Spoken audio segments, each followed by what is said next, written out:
नमस्कार जोहार साथियों। मिशन 15 जेपीएससी के प्रोग्राम में आपका स्वागत है। आज हम लोग, जैसा कि मैंने आपको बताया था कि आज से हम लोग शुरू करेंगे, तो 15 जेपीएससी प्रीलिम्स के पॉइंट ऑफ व्यू से मैंने झारखंड जीएस को आरंभ किया है, जहां पे आप देखोगे पेपर 2 के अंतर्गत जो आपको जनजातियों के अलग अलग शासन व्यवस्थाएं उनकी पढ़नी है, ट्रेडिशनल जो सिस्टम रही थी उनके संदर्भ में, जहाँ से आपके 8 क्वेश्चन टोटल पूछे जाएंगे। क्लियर? तो चलिए शुरू कर रहे हैं हम लोग। उसी के अंतर्गत आज जो मैं शुरू किया हूँ वो मैंने मुंडा शासन व्यवस्था से लिया है। ध्यान रखिएगा, कहाँ से? मुंडा शासन व्यवस्था से। यहाँ से एक या दो क्वेश्चन जरूर आपसे पूछे जाएंगे। तो चलिए आरंभ कर रहे हैं। झारखंड एक आदिवासी बहुल राज्य है, जैसा कि आप सब जानते हैं। यहाँ पर लगभग 33% है ना, सॉरी 33% नहीं, 33 अनुसूचित जनजातियों का निवास है। लेटेस्ट पुरान जनजाति के संदर्भ में आप जानते होंगे, ठीक है। और प्रत्येक जनजाति की आप देखोगे अपनी एक पारंपरिक शासन व्यवस्था रही है। यानी मुंडाओं ने जब इस क्षेत्र में अपने शासन व्यवस्था को स्थापित करी थी आरंभ में ही, ठीक है, ऋषा मुंडा के समय में, तो आप देखोगे शुरुआत से ही इनकी अलग अलग ट्रेडिशनल सिस्टम स्टार्ट हुई और आगे चल के अलग अलग जो जनजातीय व्यवस्थाएं सामने आई, अलग अलग जनजातियों की ग्रुप, उनमें भी अपनी अपनी एक ट्रेडिशनल सिस्टम काम करती रही। लेकिन आप अभी देखोगे पंचायती राज व्यवस्था को जब इंट्रोड्यूस कर दिया गया झारखंड क्षेत्र या पूरे भारत में कह लो एक तरह से, तो यहाँ पर भी पेशा रोल अभी हाल में ही एक तरह से यहाँ पे लागू किया गया है। ध्यान रखिएगा। और पंचायती राज व्यवस्था के अंदर बहुत सारी चीज़ों को यहाँ पे समाहित कर दिया गया है, क्योंकि आप देखोगे झारखंड जो है, झारखंड क्या है? झारखंड 5th शेड्यूल के अंतर्गत आता है। ध्यान रखिएगा। और 5th शेड्यूल का मतलब है कि 5वीं अनुसूची में जनजातीय बहुल इलाका के अंतर्गत आप आंशिक और पूर्णतः टोटल 16 जिले शामिल हैं 24 में। ध्यान रखिए। खैर वो अलग, जब मैं पेशा पढ़ाऊंगा वहाँ आपको डिटेल्स पढ़ाऊंगा। एनीवे, तो मुंडा जनजाति शासन व्यवस्था को एक तरह से मुंडा शासन व्यवस्था के नाम से भी जाना जाता है। और इनकी व्यवस्था प्राचीन काल से चली आ रही है। वर्तमान में आप देखिएगा जो पंचायती राज व्यवस्था है, इनकी इंट्रोड्यूस होने के कारण आप देखोगे जो इनकी ट्रेडिशनल जो सिस्टम थी, है ना, वो धीरे धीरे थोड़ा सा कुछ उनका प्रभाव कम हुआ है। ठीक है, चलिए अब अगर हम लोग बात करें प्रशासनिक ढांचा कैसे काम करती है मुंडा जनजातियों के अंतर्गत, तो सबसे नीचे जो होता है हमारा गांव होता है।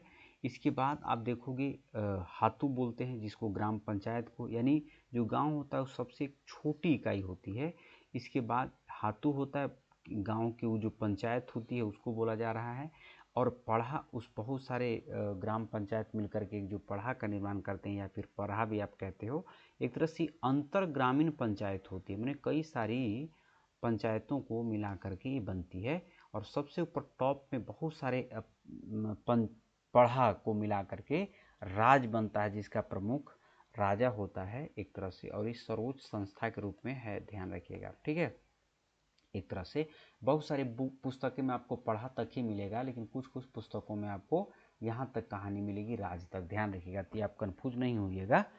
एनीवे, 4 स्तर पे मैंने क्या बोला कि गांव, सब ग्राम के स्तर पे बनेगी सबसे छोटी इकाई। हातू जो होगा उस गांव के पंचायत के रूप में कहा जाएगा, ग्राम पंचायत। और पढ़ा का मतलब हो गया कि अंतर ग्रामीण पंचायत, यानी एक हायरार्की के रूप में काम करती है। और राज्य सर्वोच्च संस्था के रूप में काम करती है। इनका जो व्यवस्था है परंपरागत रूप से इस तरह से काम करती है। ध्यान रखिएगा। तो ये मैंने नीचे से, इस तरह से आप नीचे जाओगे, ऊपर से ऐसे ऐसे से नीचे, तो मैं इसका मतलब आप समझो कि ऊपर टॉप पे जा रहा है। इसको अगर आप उलट दो, ठीक है, इस तरह से सबसे ऊपर राज हो जाएगा, फिर पढ़ा, फिर हाथू, फिर गांव। इस तरह से आप समझने की कोशिश करिएगा। क्लियर दोस्तों? चलिए नेक्स्ट, अगर हम लोग बात करें गांव के स्तर पे, तो गांव के स्तर पे आप देखोगे खासकर, हाँ, गांव के स्तर पे जैसे मुंडा, जो मुंडा है वो क्या होता है, गांव का प्रधान होता है। ध्यान रखिएगा। और ये पद वंशानुगत होता है, हेरिडिटरी, यानी मतलब एक पीढ़ी दर पीढ़ी वो चलते रहता है। इनका कार्य की अगर हम लोग बात करें, मेन फंक्शन, तो लगान वसूलना, कानून व्यवस्था बनाए रखना और विवादों का निपटारा करना, यानी कि गांव के स्तर पे। ध्यान रखिएगा, है ना। तो गांव के स्तर पे जो भी वर्क हो रहे हैं उन कार्यों का निष्पादन करना, एक तरह से कार्यों का क्या है, निष्पादन कह लीजिए। इस सब काम किसका है भाई साहब? ये है आपके मुंडा के। इसके बाद जो हाथू मुंडा मैंने बताया, उस ग्राम के पंचायत को हाथू कहा जाता है। और उस हाथू के हेड को हाथू मुंडा के रूप में जाना जाता है। ये ध्यान रखिएगा। इसके अलावा एक डाकुआ होता है जो कि मुंडा का सहायक होगा, और किसी भी इशूज पर अगर बैठक होगा गांव में तो गांव वालों को उस सूचना देगा, इन्फॉर्मेशन देगा। इस सारे डाकुओं का काम होता है। इवन आप आगे चल के पढ़ोगे जब महतो के संदर्भ में, तो महतो भी गांव में एक तरह से सूचना को देने का काम करता है, ध्यान रखिएगा। क्लियर। गांव स्तर पर अन्य क्या क्या है, जैसे पाहन एक बहुत प्रमुख पद होता है पाहन का, मुंडा जनजातीय जो व्यवस्था है। गांव का एक धार्मिक प्रधान होता है, ध्यान रखिएगा, रिलीजियस हेड के रूप में। इसका मतलब है कि जो भी पूजा पाठ होगा, बलि चढ़ाना, शांति समृद्धि, इस सबके लिए अनुष्ठान कार्य कौन करेगा, संपादन। इन सबका संपादन जो है एक तरह से पाहन करेंगे, ठीक है, ध्यान रखिएगा। पूजा पत्ती जो भी है एक तरह से कौन करेंगे, पाहन करेंगे, ध्यान रखिएगा। इसके अलावा एक और पद होता है पुजार या पनभरा, जो कि पाहन का सहायक होता है, यानी उनके कार्यों में एक तरह से सहायता करने के लिए ये काम करते हैं पाहनिया। एक महतो होता है जो पाहन का ये भी सहायक के रूप में काम करते हैं, और ग्रामीणों तक सूचना पहुंचाना इनका भी काम है, ध्यान रखिएगा आप, है ना, महतो का भी काम। डाकू और महतो दोनों, ध्यान रखिएगा। क्लियर। इसके अलावा अगर हम लोग बात करें तो भूमि संबंधी महत्वपूर्ण तथ्य के संदर्भ में अगर देखोगे तो खासकर देखोगे जब मुंडाओं ने जंगलों को साफ करके और पूरी बस्ती बसाई थी, खेती लायक कृषि भूमि बनाई, तो अलग अलग तरह से वहीं से खूंट एक वर्ड आया, ध्यान रखिएगा। तो यहाँ जो खूंट है, जैसे खूंटी झारखंड में एक जिला है, ध्यान रखिएगा, मुंडाओं का बहुल इलाका है, तो खूंट का अर्थ होता है परिवार, और खूंट कट्टी, ध्यान रखिएगा ऐसे।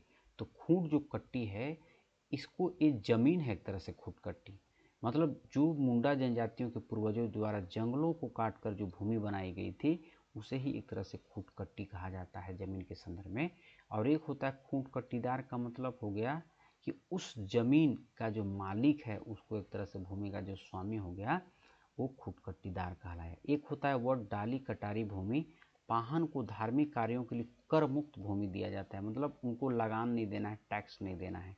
अंग्रेजों के समय या मुगलों के समय उसको लगान कहा जाता था। अभी भी हम लोग देते हैं सरकार को टैक्स, जैसे आप रसीद वगैरह कटाते होंगे तो गवर्नमेंट को टैक्स दिया जाता है उस जमीन का, ध्यान रखिएगा। क्लियर। एक वर्ड आता है भूत खेता। भूत खेता मतलब कि गांव से अगर भूत प्रेत को भगाना है तो उसके लिए पूजा करने के लिए अतिरिक्त भूमि पाहन को देना होगा, ठीक है। तो इसीलिए आप देखोगे इसे भूत खेता कहा जाता है एक तरह से एक्स्ट्रा भूमि दिया जाता है, ध्यान रखिएगा। क्लियर। अब आइए, इसके अलावे पढ़ा जो वर्ड है, जैसे पढ़ा या पढ़ा जो कहते हैं, तो आप देखोगे 12 से 20 गांव तक, या कहीं कहीं आप देखोगे कुछ क्षेत्रों में 15 से 20 गांवों को मिला करके एक पढ़ा बनता है। और ये अंतर ग्रामीण पंचायत है, मतलब ऐसे समझ लो कि मान लो गांव के स्तर पे पंचायत जो बनी, वहाँ से कोई मैटर सॉल्व नहीं हुआ तो आगे बढ़ा, ठीक है। मानकी के स्तर पे आप देखो कहीं कहीं वही चीज़, जैसे इसको चट्टी भी कहा जाता है, जो कोई कोई क्षेत्रों में मिलता है जिसके हेड मानकी होते हैं। खैर, बहरहाल तो गांव के स्तर पर नहीं हुआ तो आगे बढ़ा, आगे नहीं हुआ तो फिर आगे चला गया। इस तरह से जो है, जैसे अभी एट प्रेजेंट आप देख लो, हमारा लोअर कोर्ट में मैटर जाता है, फिर हाई कोर्ट में जाता है मैटर, फिर चला जाता है सुप्रीम कोर्ट में। इस तरह से आप समझने की कोशिश करिएगा। मुंडा शासन व्यवस्था की सर्वोच्च प्रशासनिक इकाई के रूप में एक तरह से इसको जाना जाता है प्रशासनिक स्तर पे, ठीक है। प्रधान को यहाँ पे मानकी भी कहा जाता है, कहीं कहीं पढ़ा राजा भी कहा जाता है। पद क्या होगा, वंशानुगत। कार्य क्या होगा इनका, तो गाँव के बीच विवादों का निपटारा, माने दो गांवों के बीच में अगर कोई डिस्प्यूट है या फिर विवाद है तो उसका निपटारा करना। मतलब एक तरह से जो पढ़ा है पंचायत, ये न्यायपालिका, कार्यपालिका और विधायिका की शक्तियों के रूप में काम करता है। मतलब एग्जीक्यूटिव हो गया, लेजिस्लेटिव हो गया, और जुडिशरी, तीनों के रूप में काम करता है एक तरह से। कौन, ये पढ़ा पंचायत, ठीक है। क्लियर, यहाँ तक समझ गए होंगे। अब अगर हम लोग बात करें पढ़ा के प्रमुख अधिकारी के संदर्भ में, यहाँ से आपके क्वेश्चन पूछे जाते हैं, तो आप देखो जैसे पढ़ा राजा, ये क्या है भाई, ये सर्वोच्च अधिकारी के रूप में हो गया। इसके अलावा मानकी, कुछ क्षेत्रों में पढ़ा राजा का पर्याय, पर्याय का मतलब कि कुछ कुछ इलाकों में मानकी को ही हेड माना जाता है, ध्यान रखिएगा आप, है ना। इसके अलावा ठाकुर हो गया, ठाकुर पढ़ा राजा के सहायक के रूप में। दीवान क्या करते हैं, पढ़ा राजा के मंत्री के रूप में कार्य करते हैं। पांडे, इन्हीं के पास दस्तावेजों के रख रखाव करने का पूरी जिम्मेवारी होती है पांडे के स्तर पर, ठीक है। बरकंदाज सिपाही के रूप में, यानी अगर सिपाही हैं तो गांव में नोटिस वगैरह जो ले जा करके देंगे किसी भी इशूज पे, तो नोटिस शामिल करना बरकंदाज का काम है। दरोगा, कोई भी अगर कार्यवाही हो रहा है सभा में, उस पूरे को कंट्रोल करना, नियंत्रण करना उस काम दरोगा का रहता है। लाल का मतलब होता है सभा का वकील होता है एक तरह से, ठीक है। अब बड़ लाल, मंझलाल, छोटा लाल, 3 अलग अलग श्रेणियां हैं। इसके अलावा कोतवार, कर्ता या कुंवर है ना, तो ये अन्य सहायक अधिकारी के रूप में काम करते हैं, जो कि पढ़ा राजा को एक तरह से हेल्प करते हैं, ध्यान रखिएगा।